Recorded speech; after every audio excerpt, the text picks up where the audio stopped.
ajakan untuk membangun kembali bait suci. Pada tahun yang kedua zaman Raja Darius, dalam bulan yang ke-6, pada hari pertama bulan itu, datanglah firman Tuhan dengan perantaraan Nabi Hagai kepada Zerubabel bin Syatiel, bupati Yehuda, dan kepada Yosua bin Yosadak, imam besar dunia. Beginilah firman Tuhan semesta alam. Bangsa ini berkata, sekarang belum tiba waktunya untuk membangun kembali rumah Tuhan.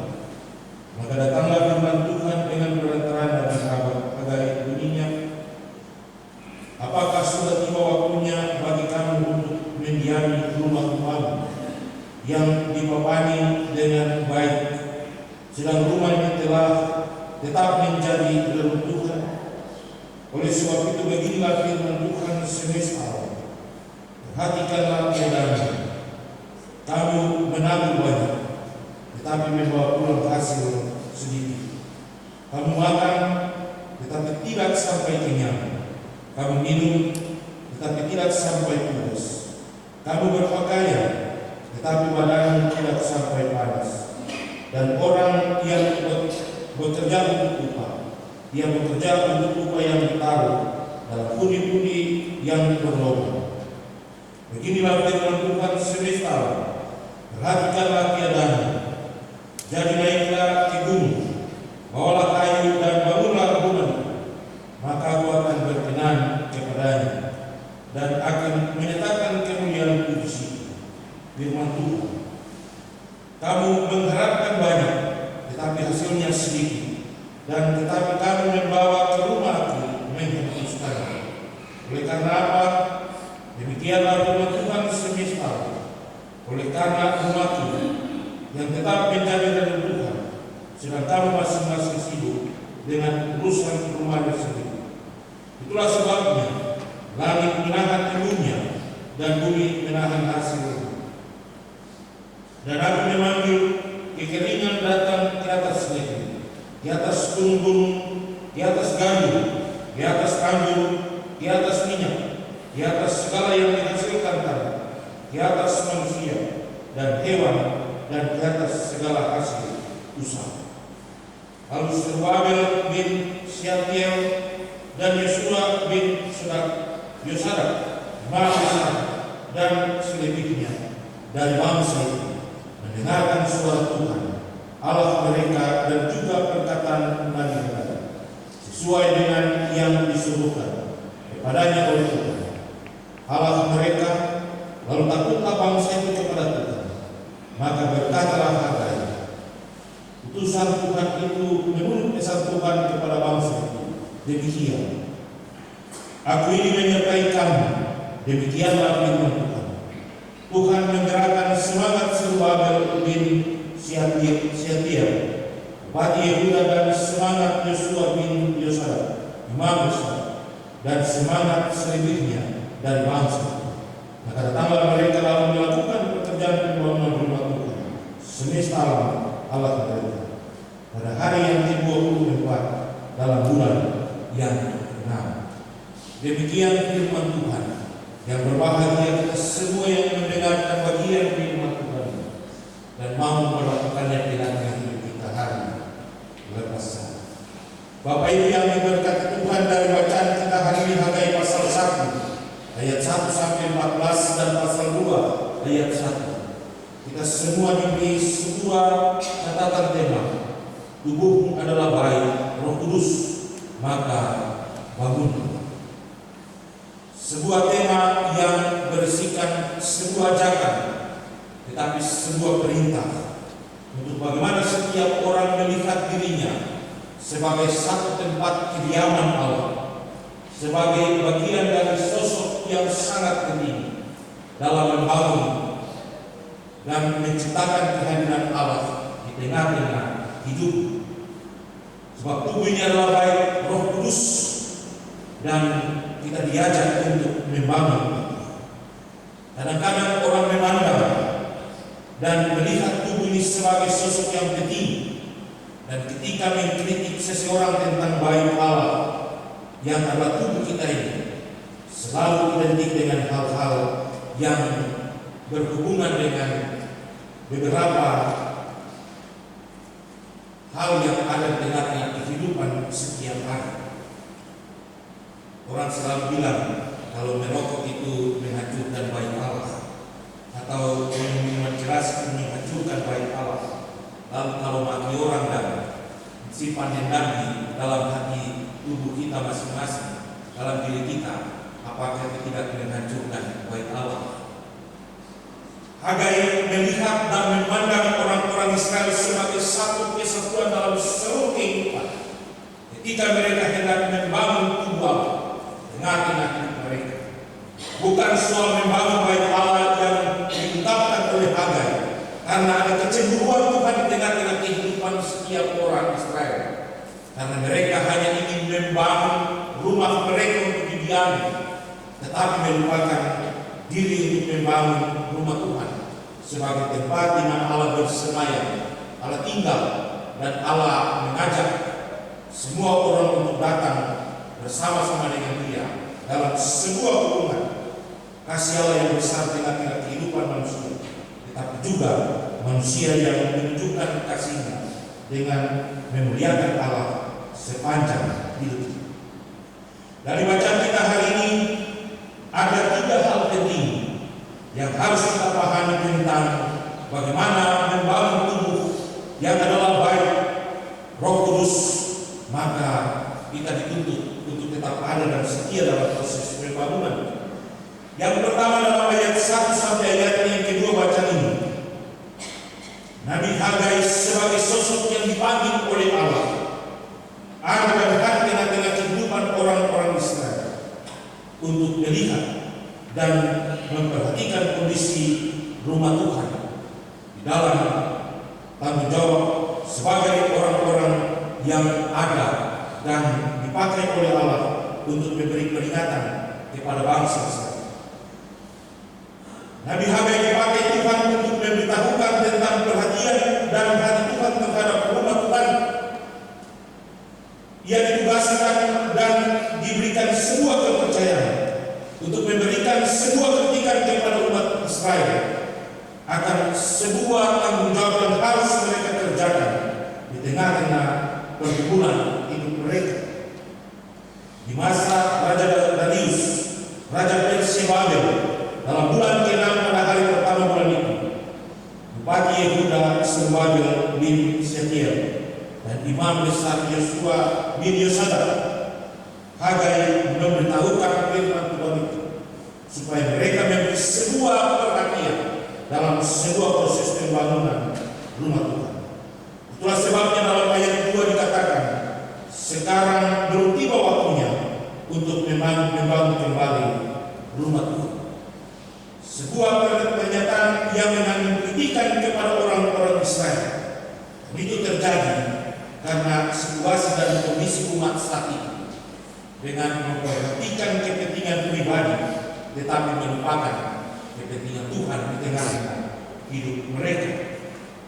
Itulah sebabnya bagian yang kedua dari bacaan kita hari ini, ayat 3 sampai ayat yang ke-11, firman Tuhan datang dan memberikan sebuah kritikan tentang pembangunan rumah Tuhan dan memperhatikan kondisi umat Israel saat itu.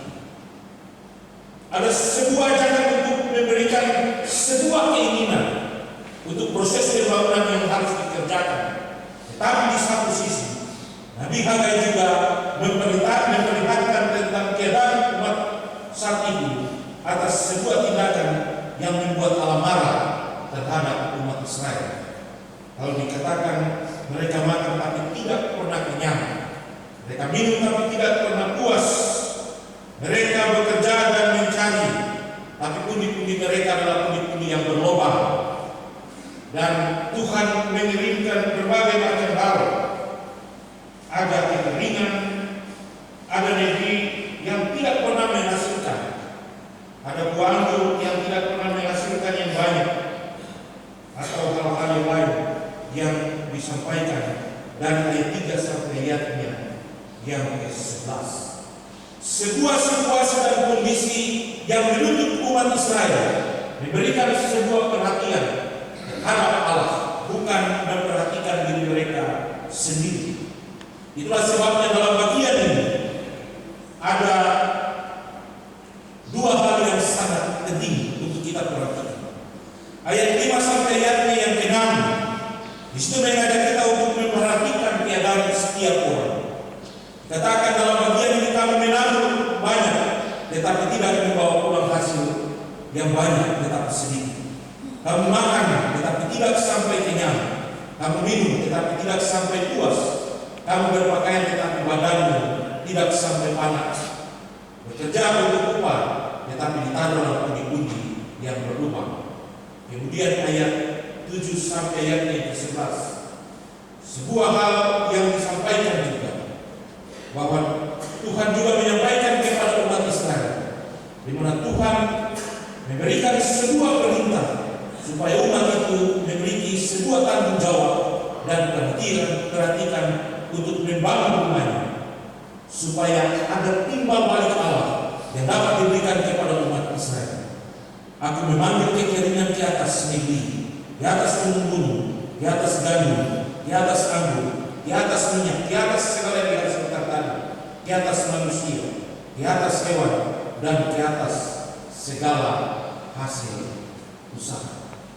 Bapak Ibu, miris sekali kalau kita mendengarkan dan memperhatikan bacaan. Saya punya pengalaman satu waktu tugas di Maibra. Jadi waktu kami bangun pastor di jemaat, ada sedikit keretakan di tengah-tengah panitia dan warga jemaat. Lalu terjadi kemandengan pekerjaan. Lalu banyak hal yang Tuhan buat di tengah-tengah jemaat. Satu hal yang tercatat dan membuat orang begitu takut terhadap pekerjaan. Jadi orang bikin kebun, bikin pelek pagar, semua besok pagi datang mau panen kebun rata dengan tanah. Padahal pagarnya utuh. Lalu orang tua satu bilang, Tuhan, kau kasih hikmat untuk panitia dengan jemaat ini supaya kita bisa bangun pastor lebih baik dan pulang Tuhan jauh untuk kita. Lalu mereka ada terus kita berdoa di dalam gereja. Saya suruh mari kita semua berlutut di bawah mimbar. Lalu kita minta pengampunan dosa, kita berdoa, dan kita harus buat sesuatu. Kita berdoa selesai 2 bulan, pastor selesai. Sekarang kami mau bangun gereja. Lalu mereka bilang, pendeta harus berdoa seperti itu. Lalu kita berdoa. Jadi selama kerja satu minggu diberikan tanggung jawab kepada jemaat untuk bekerja di kebun-kebun mereka. Ketika itu datang kerja lagi, diberi waktu 1 minggu untuk bakar. Datang kerja beri 1 minggu untuk tanam. Lalu kita kerja terus dan kita minta mujizat Tuhan. Setelah kita peresmian gereja, luar biasa Tuhan itu. Bagi punya bekas banyak dalam kebun yang tidak pagar, tapi satu tanaman tidak dimakan oleh binatang. Dan itu sebuah mujizat yang saya ingin bagikan untuk kita sekalian. Kritikan Nabi Hagai kepada orang-orang Israel membuat mereka memiliki sebuah keinginan untuk memandang dan berpaling hanya kepada Tuhan, menyerahkan segala sesuatu kepada Tuhan.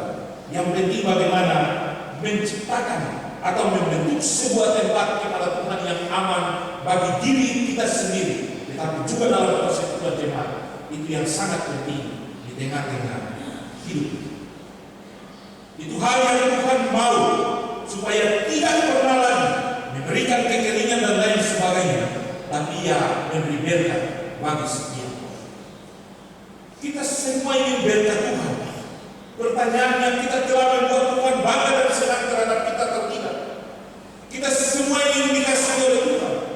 Pertanyaannya, kita telah memberi kesempatan untuk Tuhan bertahan di tengah-tengah hidup kita atau tidak? Dan itulah hal yang ditekan oleh Nabi Hagai kepada semua orang di tengah-tengah pergumulan dan perjalanan hidup yang dia jalani bersama-sama dengan orang-orang Israel di sana. Kemudian bagian yang ketiga, ayat 12 sampai ayat yang ke-14 dan pasal 2 ayatnya yang ke-1. Pembangunan rumah Tuhan pun dilaksanakan. Periode pembangunan bait Allah dimulai pada hari ke-40, bulan ke-6, bangsa Israel mendengar suara Tuhan. Lalu takutlah bangsa itu kepada Tuhan. Dan berkata Nabi Habagai, "Pesan Tuhan, aku ini menyertai kamu." Ayatnya yang ke-13, sehingga cara Tuhan menyertai dalam kerangka pergumulan pekerjaan rumah Tuhan adalah menggerakkan semangat Serubabel bin Syakir, bupati Yehuda, dan juga Yosua bin Yosadak bin imam besar yang saat itu ada kira-kira orang Israel untuk melakukan sebuah proses pekerjaan dan tanggung jawab yang dikerjakan. Bapak Ibu yang diberkati Tuhan, sebuah maksud baik yang dikerjakan oleh setiap orang dalam situasi apapun, tetapi itu menyenangkan hati Tuhan, maka Tuhan akan bertahta di tengah-tengah hidupnya, dan Tuhan juga memperhitungkan segala hal yang menjadi kebutuhan setiap orang di tengah-tengah hidup. Bapak Ibu, hitung-hitung sampai hari ini, kita orang semua sudah ada pada hari ke-323, dan ternyata Tuhan menjaga, menyertai, melindungi kita sampai hari ini. Tinggal 30 hari sekian lagi, atau 30 hari sekian lagi, kita akan meninggalkan tahun 2024.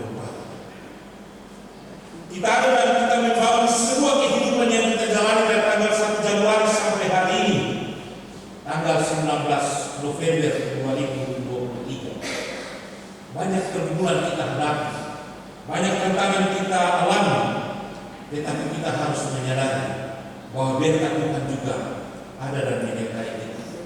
Hari ini Tuhan masih memberi kehidupan bagi kita. Itu berarti berkat indah terus menjadi bagian hidup kita yang harus kita syukuri.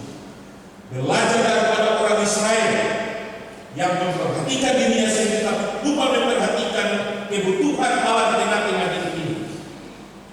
Maka mari kita belajar untuk bagaimana membuat kita bertahta di tengah-tengah hidup ini. Membangun bait Allah bukan berarti kita melihat gereja sebagai bagian dan tempat yang harus kita bangun, tapi kita lupa untuk membangun bait Allah di dalam kehidupan kita.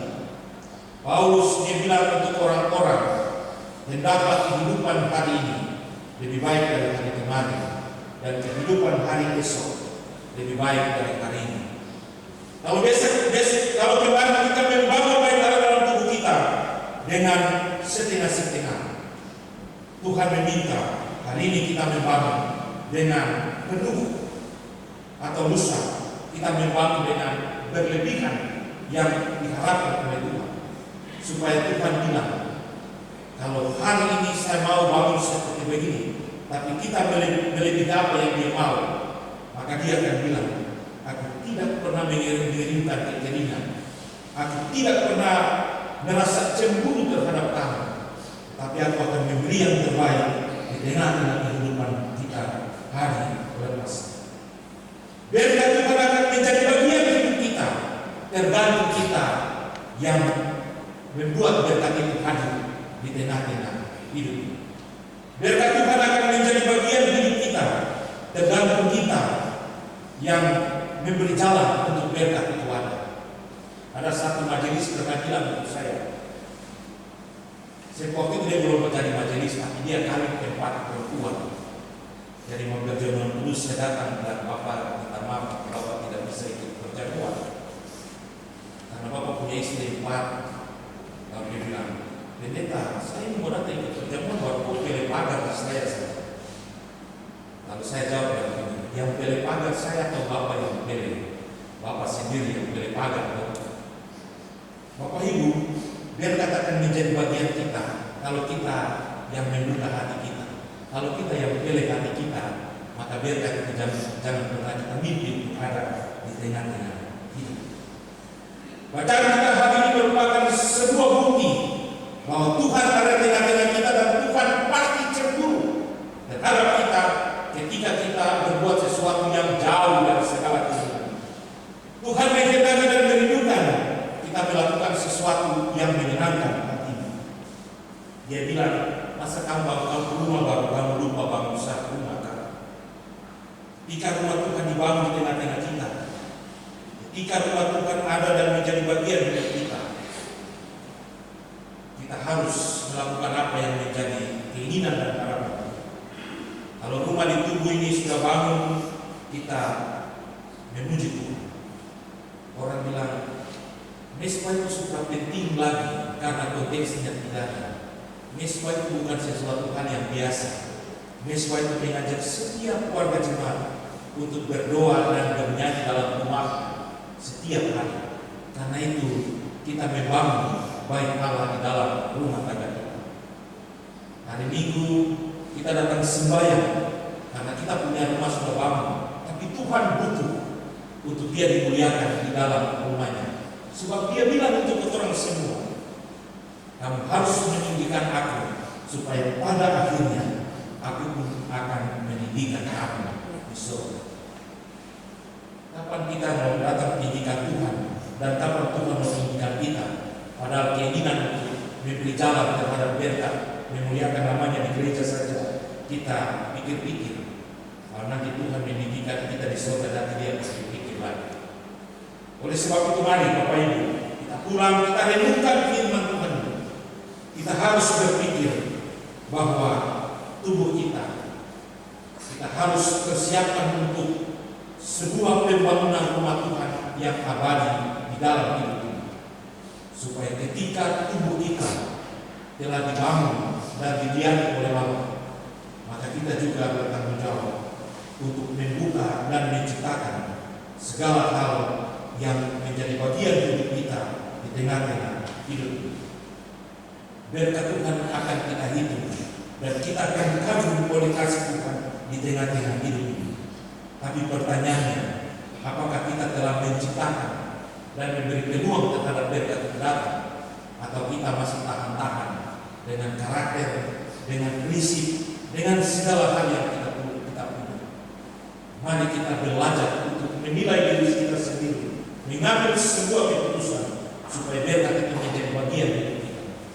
Jangan kita kepo dengan orang lain atau memperhatikan orang lain, tapi mari kita belajar untuk memperhatikan diri kita sendiri supaya besok kita menjadi orang-orang yang terus diberkati oleh Tuhan sepanjang kita ada dan kita hidup di tengah-tengah dunia. Tuhan itu sumber berkat, sumber kehidupan. Dia akan memberi kepada kita karena Dia bertanggung jawab untuk memberi kehidupan kepada kita. Mari kita ciptakan sesuatu yang luar biasa bagi Tuhan. Tuhan memberkati kita. Amin.